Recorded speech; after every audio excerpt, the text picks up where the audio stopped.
Hello friends, welcome to my channel Master Ki Pathshala where you learn English better through Bengali যেখানে তোমরা ইংরেজি শিখবে বাংলায় অনেক বেটার ভাবে। ট্রান্সলেশনের ক্লাসে তোমাদের সবাইকে আরো একবার ওয়েলকাম করছি। আজকে পিকে দে সরকারের বই থেকে নতুন একটি এক্সারসাইজ আমরা বাংলা থেকে ইংলিশে ট্রান্সলেট করব। এর আগে পিকে দে সরকারের বই থেকে বেশ কিছু ট্রান্সলেশন আমরা বাংলা থেকে ইংলিশে সলভ করেছি। এছাড়াও বিভিন্ন সরকারি চাকরি প্রিভিয়াস ইয়ার্সে ইংলিশ ডেসক্রিপটিভ পেপারে যে সমস্ত ট্রান্সলেশনের প্রশ্নগুলো এসেছিল সেই সমস্ত প্রশ্নগুলো সলভ করেও বিভিন্ন ক্লাসেস তৈরি করা হয়েছে। তোমরা অবশ্যই আমার চ্যানেলের ট্রান্সলেশন এই প্লেলিস্টে গিয়ে সমস্ত ভিডিওগুলো পরপর দেখতে পারবে। তাহলে শুরু করছি আজকের লেসন। এখানে যে বাংলা প্যারাগ্রাফটি দেওয়া আছে সেই বাংলা প্যারাগ্রাফটি আমরা প্রথমে একবার ভালো করে পড়ে আরো সহজভাবে মানেটা বোঝার চেষ্টা করব এবং তারপর প্রত্যেকটা সেন্টেন্স বাংলা থেকে ইংলিশে ট্রান্সলেট করব।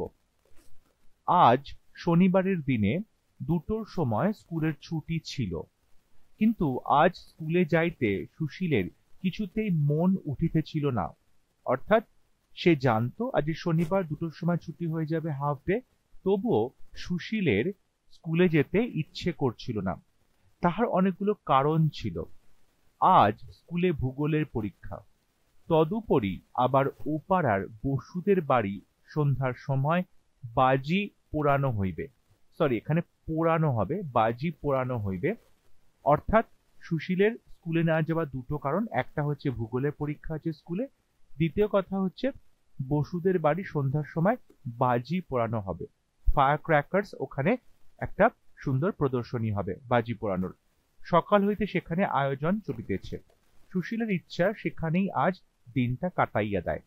অনেক ভাবিয়া শেষকালে স্কুলে যাইবার সময় বিছানায় গিয়া শুইয়া পড়িল। তাহার বাবা সুবলবাবু গিয়া জিজ্ঞাসা করিলেন, কিরে, বিছানায় পড়ে আছিস যে, আজ স্কুলে যাবি নে?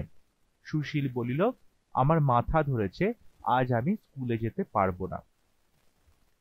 এই পর্যন্ত আমাদের প্যারাগ্রাফটা আছে এবং এটা এবার আমরা প্রত্যেকটা সেন্টেন্স বাংলা থেকে ইংলিশে ট্রান্সলেট করব। ফার্স্ট সেন্টেন্স, আজ শনিবারের দিনে 2টোর সময় স্কুলের ছুটি ছিল। এই যে আজ শনিবার, এই জায়গাটা একটু ভালো করে ভাবলে দেখবে, যেহেতু আজ শনিবার সেহেতু 2টোর সময় স্কুলের ছুটি হয়। তাহলে আজ শনিবার এটাকে আমরা দুরকম ভাবে লিখতে পারি।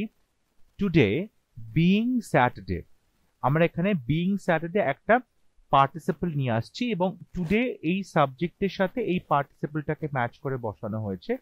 সো টুডে বিং স্যাটারডে, আজকে স্যাটারডে হওয়ার জন্য the school was supposed to be over at 2 PM। এবার school was supposed to be over মানে মনে করা হয় স্কুলটা 2টোর সময় ছুটি হবে, কারণ এটা আমরা জানি ইউজুয়ালি সেটাই হয়ে থাকে। So today being Saturday the school was supposed to be over at 2 PM। কিংবা এইভাবে বলা যায়, today the school was suppose to be over at 2 PM as it was Saturday. আজকে দুপুর 2টোর সময় স্কুলে ছুটি হওয়ার কথা, অ্যাজ ইট ওয়াজ স্যাটারডে, কারণ সেদিনটা ছিল স্যাটারডে। এই যে অ্যাজ ইট ওয়াজ স্যাটারডে, এখানে একটা ক্লজ যুক্ত করা হয়েছে, আর প্রথম সেন্টেন্সে আমি এখানে একটা পার্টিসিপল বিং স্যাটারডে এটা করে সেন্টেন্সটা লেখা হয়েছিল।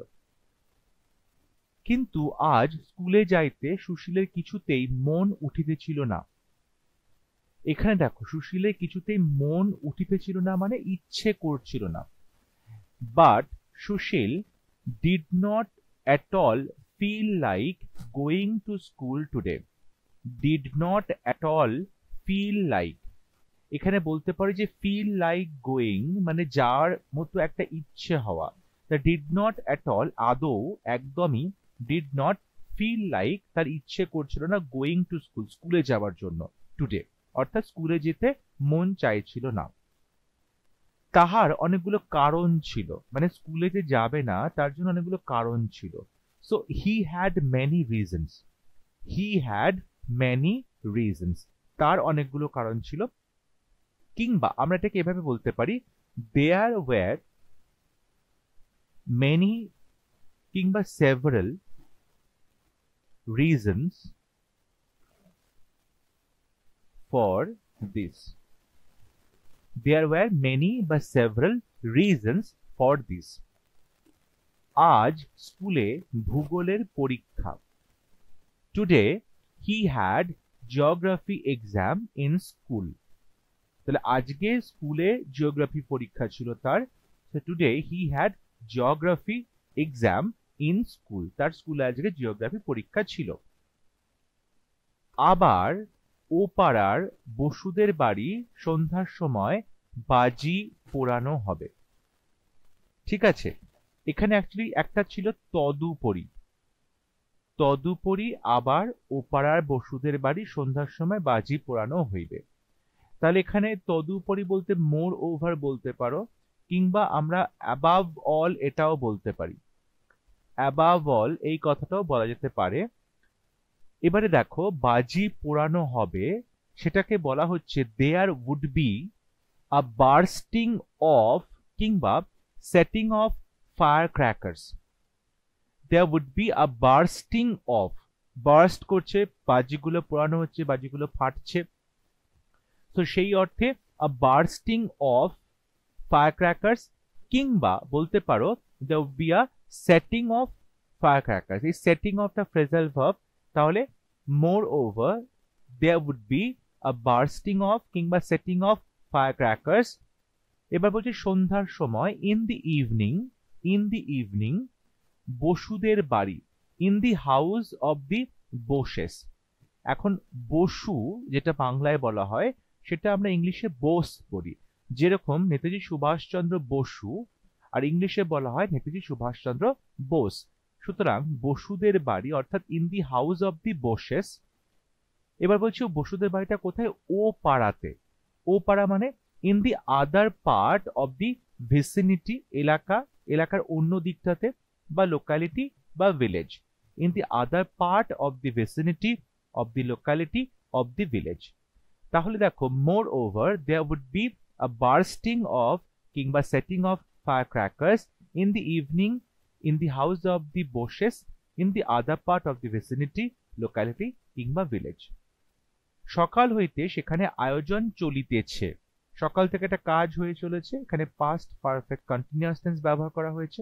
So they had been arranging, তারা আয়োজন করে চলেছে। They had been arranging for it, এটার জন্য আয়োজন করছে। সকাল হইতে since morning, since morning. So they had been arranging for it since morning. সুশীলের ইচ্ছা সেখানেই আজ দিনটা কাটাইয়া দেয়, মানে সেখানেই সারাদিনটা কাটিয়ে দেবে। তাহলে সুশীলের ইচ্ছা, সুশীল উইশড, সুশীল উইশড কি ইচ্ছে করলো? যে আজকের দিনটা ওখানেই কাটাবে। দ্যাট, দ্যাট থেকে আমরা একটা সাবক্লজ লিখছি, দ্যাট সেখানেই কাটাবে। হি উড, দেখো সেইখানেই জোর দিয়ে বলছে, সুতরাং আমরা এখানে ডেফিনেটলি বলতে পারি বা সার্টেনলি কথাটাও বলা যেতে পারে।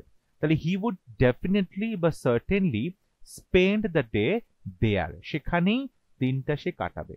তাহলে সুশীল উইশড, সুশীলের ইচ্ছে হলো that he would definitely but certainly spend the day there. অনেক ভাবিয়া শেষকালে স্কুলে যাইবার সময় বিছানায় গিয়া শুইয়া পড়িল। মানে এই যে বিষয়টা, সে স্কুলে যাবে না যাবে না, কি বিষয়টা করবে, সেটার জন্য সে কিন্তু অনেকক্ষণ ভাবলো। ভাবার পরে কি করলো? গিয়ে শুয়ে পড়লো। তাহলে এই যে অনেকটা ভাবলো, so after giving much thought to it, after giving much thought to it আমরা কথাটা এইভাবে বলতে পারি, finally শেষ পর্যন্ত, শেষকালে সে গিয়ে শুয়ে পড়লো। he lay down on bed, বিছানায় গিয়ে শুয়ে পড়লো। তাহলে এই যে অনেকটা ভাবলো, after giving much thought to it, এই বিষয়টাতে অনেক ভাবনা চিন্তা করলো। after giving much thought to it, শেষকালে ফাইনালি স্কুলে যাবার সময় বিছানায় গিয়ে শুয়ে পড়লো। বিছানায় গিয়ে শুয়ে পড়লো, সে বিছানায় গিয়ে শুয়ে পড়লো। তাহলে হি lay down, he lay down on bed at the, এই যে শেষকালে অ্যাট দি, এবং তারপরে যেটা বলা হচ্ছে যে স্কুলে যাবার সময়, at the time of, at the time of going to school, স্কুলে যাওয়ার সময় at the time of going to school. তারপরের সেন্টেন্স, তাহার বাবা সুবলবাবু গিয়া জিজ্ঞাসা করিলেন। তাহলে his father সুবলবাবু asked him, তাহলে সুবলবাবু গিয়ে জিজ্ঞাসা করে। দেখো এখানে যদি বলছি গিয়ে জিজ্ঞাসা করলেন, এখানে তোমরা বলতে পারো his father সুবলবাবু came and asked him, এটা বলতে পারো his father সুবলবাবু came and asked him কিরে। কিরে বলে কিন্তু এখানে সম্বোধন করছে, একটা অ্যাড্রেস করছে। তো হ্যালো, বিছানায় পড়ে আছিস যে, এখানে কিরে বলতে আমরা হ্যালো বলছি, বা হেও বলা যেতে পারে। বিছানায় পড়ে আছিস যে, বিছানায় পড়ে আছিস যে মানে হচ্ছে বিছানাতে শুয়ে আছিস কেন।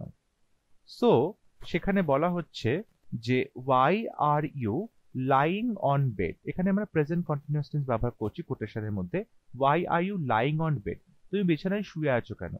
Why are you lying on bed, বিছানায় শুয়ে আছো কেন। আজকে স্কুলে যাবি নে, তার মানে will you not go to school today, তুমি কি আজকে স্কুলে যাবে না। Will you not go to school today, এখানে আমরা ফিউচার টেন্স ব্যবহার করছি। Will you not go to school today. Sushil বলিল, সুশীল সেড, এখানে সেড এর বদলে রিপ্লাইড বলতে পারো। সুশীল রিপ্লাইড, আমার মাথা ধরেছে। আমার মাথা ধরেছে মানে এখানে এটা বলা যেতে পারে I am down with headache, জ্বর হয়েছে I am down with fever. মাথা ধরেছে I am down with headache, বা সিম্পলি বলতে পারো I have a headache, I have a headache, এটাও বলা যেতে পারে আই হ্যাভ এ হেডেক। আজ আমি স্কুলে যেতে পারবো না, মানে আজ স্কুলে যেতে সমর্থ হব না। So I shall not be able to attend school today, I shall not be able to attend school today, কিংবা I shall not be able to go to school today, কিংবা গো টুর বদলে attend. So I shall not be able to attend school today. তাহলে এইভাবে আমরা পুরো প্যাসেজটা বাংলা থেকে ইংলিশে ট্রান্সলেট করতে পারি, এবং তোমরা কিন্তু অবশ্যই বাড়িতে এগুলো প্র্যাকটিস করবে, কারণ ট্রান্সলেশন একদিনে কেউ শিখতে পারে না, তাকে প্রত্যেকদিন কিছু কিছু করে প্র্যাকটিস করতে হয়। এবং আমি অলরেডি প্রচুর ট্রান্সলেশনের এরকম ক্লাসেস তোমাদেরকে করিয়েছি, সুতরাং সেগুলো তোমরা অবশ্যই ফলো করো এবং প্র্যাকটিস করতে থাকো।